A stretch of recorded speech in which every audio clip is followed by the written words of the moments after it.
Southern Maryland Food and Drink is pleased to present an interview with Master Distiller Ryan Vierheller of Blue Dyer Distilling Company, located in Waldorf, Maryland. Part 1. All right, first of all, I wanted to say hello from Jason Mulliken. We were at Jason's place on Sunday afternoon. Yes. And my wife was getting ready to make corned beef and cabbage. And that calls for lager, and we thought we want to make it a Southern Maryland recipe, so we wanted locally made beer. Right.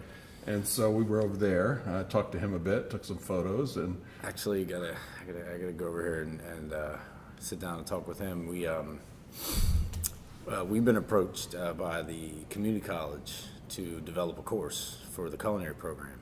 oh, And lesser known fact, my master's is in curriculum development for adult learners. I have no idea why I got that degree while I was working in law enforcement, but that was what I chose to That's get my what you master's did. in. Who knew that I would use it? So there's a new program coordinator for the culinary program, and she found out about us, and we met last week, and I'm working with her to develop a course for the culinary program for CSM. And the only text I've located thus far, because I'm looking for a distillery textbook, Right. college, credentials, is on distilling and microbreweries and tourism. And I thought, maybe it would be cool if I could get Mully's being within the scope of the 3 southern counties. Right. And half the class would be the distillery, and half would be brewery. perhaps. I mean, we're gonna have to talk about it. Sure. But it just, it's just a neat way to get students in and sort of show them, because it's both industries are booming right now, all across the country. Right. Microbrews, they blew up and They're they huge. leveled off, and now they're on the way up They're up again. again. And distilleries, we're kind of riding the coattails. I think I tell people all the time, I say we're the new craft beer, because we're the craft spirits.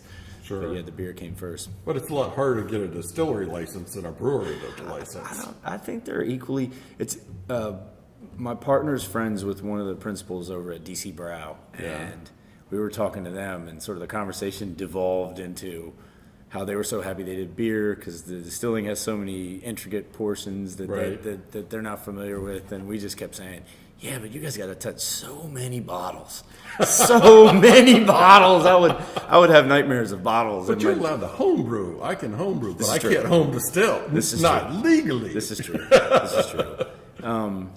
And then distillation science, it's not that complicated. There are some elements No, where humans have been doing it for thousands of years.